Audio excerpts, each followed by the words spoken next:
السلام علیکم جی، welcome to میاں میر آفیشیل. امید ہے آپ سب خیریت سے ہوں گے. آج میں آپ سب سے ایک پاکستانیوں کا ایک بڑا میجر مسائل ہیں جو ان کے بارے میں آپ سے بات کرنا چاہوں گا.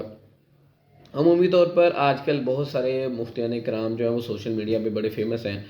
طارق مسعود صاحب ہیں، پیر اجمل رضا قادری صاحب ہیں، طارق جمیل صاحب تو ماشاءاللہ بہت دیر سے ہیں. اس طرح سے بے شمار لوگ ہیں. تو میں نا اکثر اپنی سوشل میڈیا چینلز دیکھتا ہوں تو اس میں نا 99-95% جو ایک ہی کویسچن جو ہے نا وہ یہ 4-5 کویسچن رات بھر بڑے گردش کر رہے ہیں. جیسے ہمارا اسلام جو ہے نا وہ سارے کا سارا یہیں پہ آ کے بس وہ اکٹھا ہو گیا. سارے کا سارا اسلام. بہو ساس کی خدمت کر سکتی ہے کہ نہیں کر سکتی؟ شادی کے بعد لڑکا والدین کے ساتھ رہ سکتا ہے کہ نہیں رہ سکتا؟ لڑکا اپنی کمائی والدین، لڑکے کی کمائی پہ والد کا والدین کا حق ہے کہ نہیں ہے؟ ہم لڑکے کو نوکری کرنی چاہیے کہ کاروبار کرنا چاہیے؟ لڑکا لڑکی کو ماں باپ کے ساتھ رہنا چاہیے کہ علیحدہ رہنا چاہیے؟ مرد کو دوسری شادی کی اجازت ہے کہ نہیں؟ دوسری شادی کرنے کے لیے اجازت چاہیے کہ نہیں چاہیے؟ وہ تیسری چوتھی شادی کر سکتا ہے کہ نہیں کر سکتا؟ مطلب اس طرح کے کویسچنز ہیں، فیملی ریلیٹڈ کویسچنز ہیں. اگر ہم قرآن پاک کو پڑھیں نا، قرآن پاک کو مسئلہ ہے کہ ہم قرآن پاک کو پڑھتے نہیں ہیں.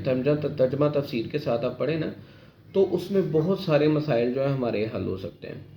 اس کے علاوہ ایک بات چیز ہمیں سوچ لینی چاہیے کہ ہم اس امت محمدی صلی اللہ علیہ وسلم سے ہیں کہ جن کے اوپر وہ ایک عورت ریگولر بیسس پہ کوڑا پھینکتی تھی. تو ایک دن اس عورت نے کوڑا نہیں پھینکا تو حضرت محمد صلی اللہ علیہ وسلم پریشان ہو گئے تھے، اور اس کی پتہ کرنے پر معلوم ہوا کہ وہ بیمار ہے. تو اس کی بیمار پرسی کرنے اس کے گھر، اس کی خبر لینے اس کے گھر چلے گئے تھے. ہم اس نبی کی امت میں سے ہیں کہ جب وہ ہمسایوں کے حقوق بتا رہے تھے نا تو ہمسایوں کے حقوق بتا رہے تھے تو اس ٹائم جناب صحابہ کو ایسا محسوس ہوا کہ کہیں جناب یہ ان کو پراپرٹی میں سے، جائیداد میں سے تو نہیں حصہ مل جائے گا. تو یہ کچھ چیزیں ہیں وہ انڈرسٹوڈ ہیں. جیسے کبھی کبھار کہا جاتا ہے، وہ پہلے کہتے تھے کہ یہ کچھ سود میں کوئی گنجائش ہو سکتی ہے، تو اسلامک بینک کا اس کی لیٹسٹ ترین مثال جو ہے وہ سامنے آ گئی ہے. اب مجھے تو لگتا ہے توبہ نعوذ باللہ، اللہ معاف کرے، کہ جیسے ناپ تول میں دیکھیں آ گئی، ٹھیک ہے، بڑی بڑی کمپنیز نے کام شروع کر دیا ہے کہ جناب وہ نکال دیے یہ وہ کبھی وہ پیکنگ میں 900 گرام اور کبھی یہ وہ. تو مجھے تو لگتا ہے اللہ معافی دے، توبہ نعوذ باللہ، کسی تو کوئی ایسا بھی آئے گا کہ لوگ کریں گے کہ زنا میں بھی کوئی گنجائش جو ہے وہ پیدا کریں. ہم زنا میں گنجائش ہو سکتی ہے، کبیرہ گناہ ہے، ان میں بھی لوگ کہیں گے کوئی گنجائش پیدا کریں. میں یہ کویسچن کرنا چاہتا ہوں کہ کیا ہمارا اسلام بس یہی ہے؟ کبھی کسی نے یہ تو نہیں پوچھا کہ میں اپنی نماز جو ہے اس کو میں کس طرح سے مزید بہتر کر سکتا ہوں، میں کس طرح سے اللہ تعالیٰ کا محبوب بندہ بن سکتا ہوں.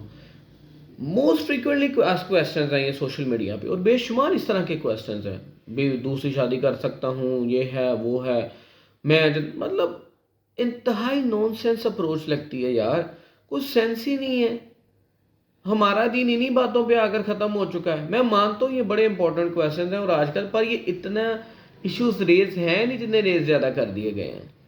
ہم لوگ تو بلا وجہ ان چیزوں میں ایسے پڑ گئے ہیں، اور ہر بندہ ہی ان باتوں کو لے کے بیٹھا ہوا ہے جیسے دین سارا ایسے پہ ختم ہوتا ہے. نماز کتنی پڑھتے ہیں بھائی، روزے کتنے رکھتے ہیں، زکوٰۃ نکالتے ہیں آپ لوگ، اور کتنا اچھا کا دین تو ہمارا یہ بھی کہتا ہے کہ آپ ایسا کچھ کریں جس سے کسی نہ کسی کا فائدہ ہو. تو ہم کتنے کے لوگوں کو فائدہ دے رہے ہیں، کتنے کے لوگوں کو ہم نے فائدہ دیا ہے. اس طرح سے بے شمار صلہ رحمی پہ اس قدر درس ہیں، اگر ہم لوگ دیکھنے بیٹھ جائیں تو ہمارے میرے خیال سے ساری کنفیوژن نکل جائے گی. ہمارے اسلام میں تو یہ بھی ہے کہ اللہ تعالیٰ قیامت والے دن اس شخص کی طرف دیکھیں گے بھی نہیں کہ جس کے شر سے جو لوگ ہیں وہ اس کو جناب اس سے ڈرتے، جس کے شر سے لوگ اس سے ڈرتے ہوں، اس کو بات کرنے سے ڈرتے ہوں کہ یہ بندہ پتہ نہیں کیا کرے. ہمارے تو اسلام میں یہ بھی ہے کہ اللہ تعالیٰ اس بندے کو ناپسند کریں گے، اس بندے کی طرف دیکھیں گے بھی نہیں کہ جس بندہ جو رشتہ داروں سے قطع تعلقی کرے گا، اللہ تعالیٰ تو اس بندے کو بھی نہیں پسند کرتے. تو پھر یہ کویسچنز کس بیس پہ ہم کرتے ہیں، مجھے تو یہ سمجھ نہیں آتی. سر دین جو ہے نا وہ اس سے ہٹ کے اور بہت ساری چیزوں پہ، خیر میں ایک گناہ گار سا آدمی ہوں، بڑا ادنا سا علم لے کے میں بیٹھا ہوں، میں اس پہ زیادہ وضاحت تو نہیں کر سکتا جتنی بہت اچھے مفتیٰ کرام اور علماء کرام اس کام کے لیے بیٹھے ہوئے ہیں. لیکن مقصد بات کرنے کا صرف یہ ہے کہ مائی ڈیئر آڈینس، میرے پیارے لوگوں، مسئلہ صرف یہ ہے کہ دین میں اور بہت کچھ ہے. یہ جو مسئلے ہم لے کے بیٹھے ہوئے نا، آپ کی مہربانی، تہاڈی مہربانی، تو ذرا نکل آؤ.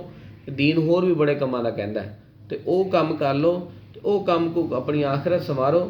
ٹھیک ہے، کہ لین دین کے معاملات بہتر کر لیں، ناپ تول بہتر کر لیں، جھوٹ بولنا چھوڑ دیں، نماز پڑھنا شروع کر دیں، زکوٰۃ دینا شروع کر دیں، کسی کا فائدہ کرنا شروع کر دیں، تو اللہ تعالیٰ کی ذات آپ کو نواز دے گی۔ ان کویسچن سے نکل آئیں تو اللہ تعالیٰ آپ کے لیے بہت سارا آسانیاں کرے گا۔ ویڈیو اچھی لگے تو لائک فالو شیئر ضرور کیجیے گا، اپنا خیال رکھیے گا، دعا میں رکھے گا۔ اللہ حافظ۔